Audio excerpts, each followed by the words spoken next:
25 Cromwell Street in Gloucester has become one of the most infamous addresses in Britain. Welcome to Watch Mojo, and today we're looking at 10 places around the world that have famous connections to serial killers. It would be another 10 months before Leslie Ann's body was discovered on the moors in a shallow grave. Number 10. Château des Tiffouges, Gilles de Rais. Gilles de Rais, Marshal of France. Formidable to men, fascinating to women, feared by all. Nestled in the Vendée department of France, the Château des Tiffouges once belonged to Gilles de Rais, a 15th century French nobleman who fought alongside Joan of Arc in the 100 Years' War. But after his military days ended, his legacy took a horrific turn. De Rais was accused of abducting hundreds of children and taking them back to his castle, where he would engage in bizarre occult rituals before murdering them. Historians still debate how much of the legend is true, but most believe that he was guilty, and his reputation as a real-life Bluebeard endures. Today, the fortress hosts medieval reenactments and historical tours, though guides rarely dwell on the grisly crimes that happened behind its thick stone walls. You would be perfect to sit on my throne.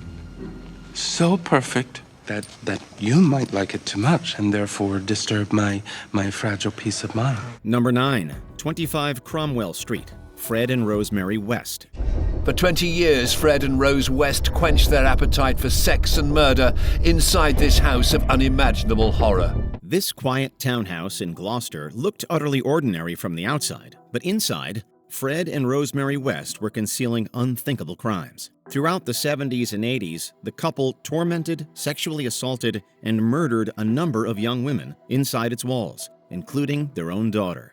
When police began investigating the disappearance of their daughter, it led them right to the West front door. Detectives were only just beginning to unearth the murderous history of Fred and Rose West. Many victims were buried in the garden and cellar beneath 25 Cromwell Street, earning it the nickname the House of Horrors. When police uncovered the remains, the country was utterly stunned. The property quickly became a morbid attraction until it was demolished in 1996 to prevent it from becoming a shrine. Today, the lot hosts a concrete walkway linking Cromwell Street to St. Michael's Square. It's horrible to think that there are, dead bodies in a garden just down the road.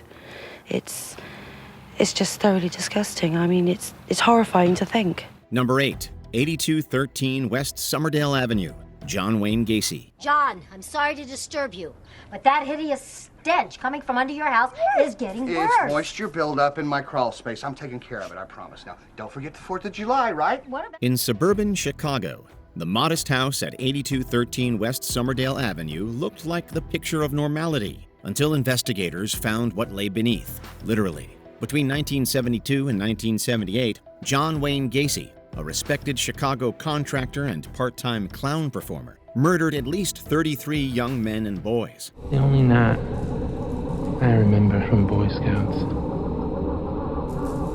Tourniquet night.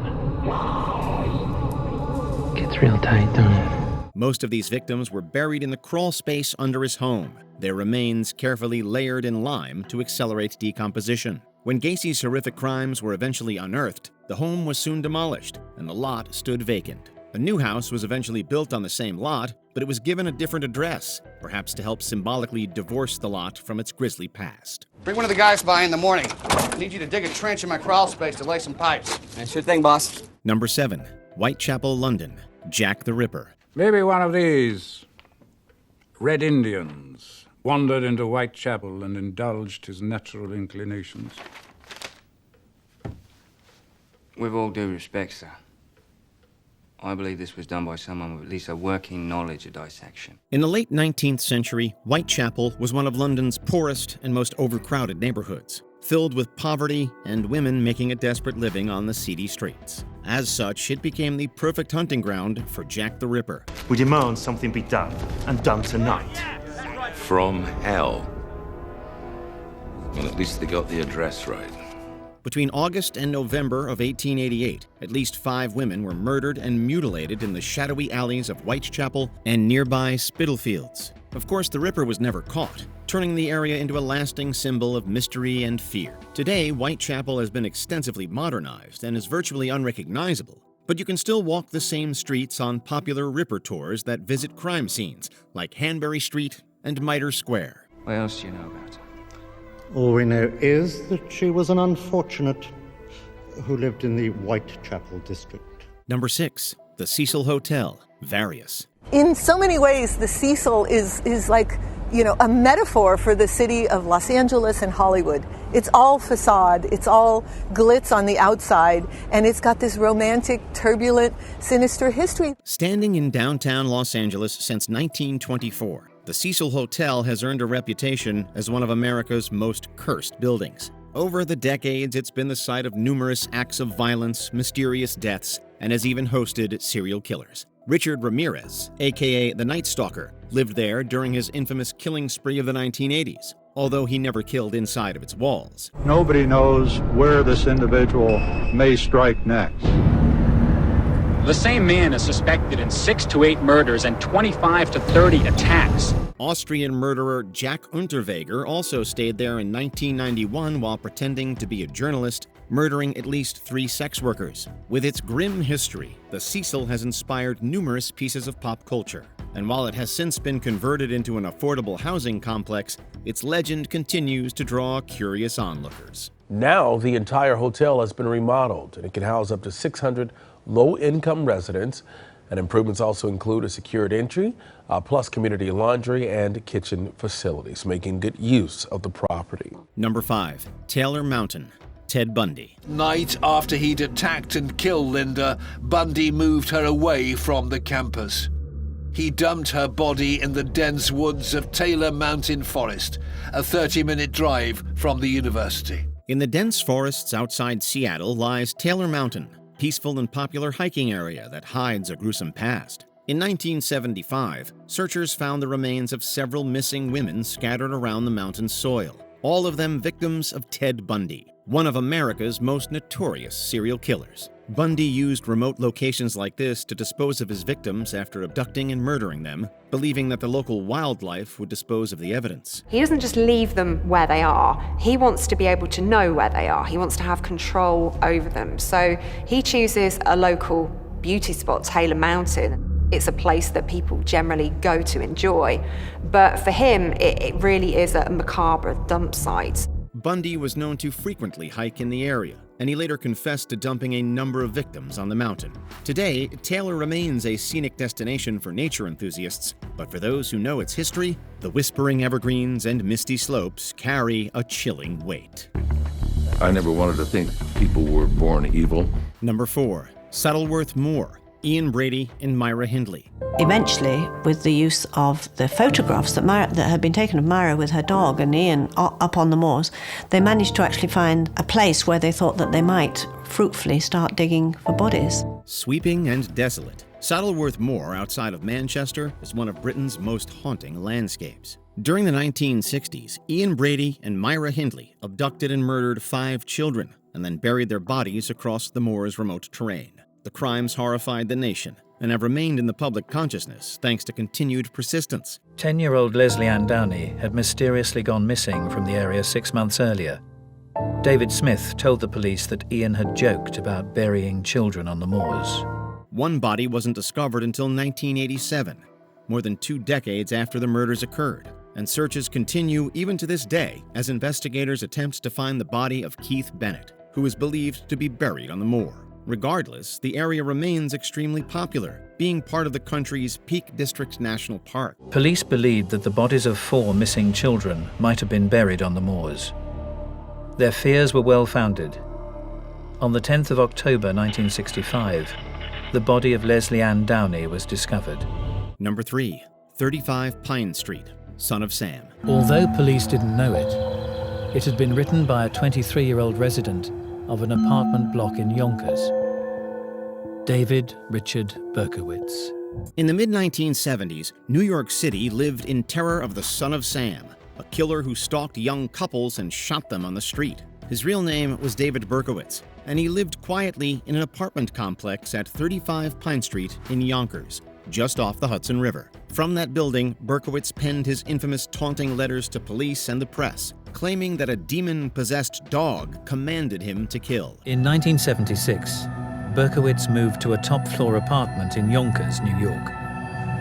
Neighbors began to notice strange incidents. In fact, Berkowitz was finally caught right outside this building, with police approaching him as he entered his vehicle. The building still stands today, with Berkowitz's personal apartment still being rented out. At least it's been renovated. Filatico went up to the driver's side of the car. Berkowitz was already in the car. He had his gun out, and he said, "Put your hands on the dashboard and don't move." Berkowitz turned to Detective Filatico and said, "You got me." Number 2, Ed Gein's farm. Ed Gein. The Gein's 150-acre farm was located on the corner of Archer and 2nd Avenue. Ed rarely got to leave the property and socialize with other children. The isolated farm of Ed Gein in Plainfield, Wisconsin became the template for American horror, spawning some of the most popular villains in the history of pop culture. When police raided it in 1957, they discovered furniture, clothing, and masks made from human skin, as well as exhumed body parts from local graves. Gein also confessed to murdering 2 women, technically making him a serial killer by the standards of the FBI. He went back out to his truck, then came back inside and asked her to see a rifle that was in the window.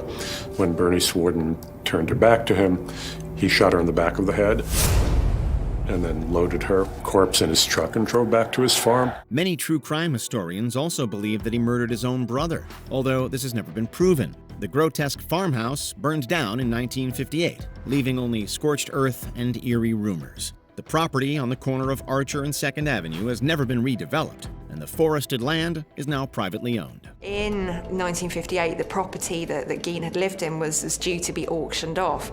And I think the last thing that local people wanted was for this to become some kind of shrine, some kind of attraction for people who were morbidly fascinated. So a few days before the auction, the property was burned to the ground, essentially. Before we continue, be sure to subscribe to our channel and ring the bell to get notified about our latest videos.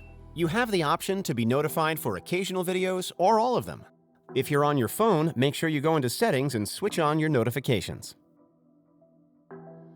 Number 1, Lake Berryessa, the Zodiac Killer. Don't move! I want your money and your car keys. Okay. We're not gonna do anything, okay? We're gonna cooperate. Just tell me what you want us to do. On a bright September afternoon in 1969, Lake Berryessa seemed like the perfect spot for a picnic. And then the Zodiac Killer arrived, wearing a homemade executioner's hood and a bib marked with his cryptic crosshair symbol. The Zodiac tied up and stabbed a young couple who were picnicking in the area. We didn't complain when you tied our hands. Okay, you have everything that I have. We have done everything that you've asked. It's okay. She tied you loose, didn't she? Get on your stomach so I can tie your feet.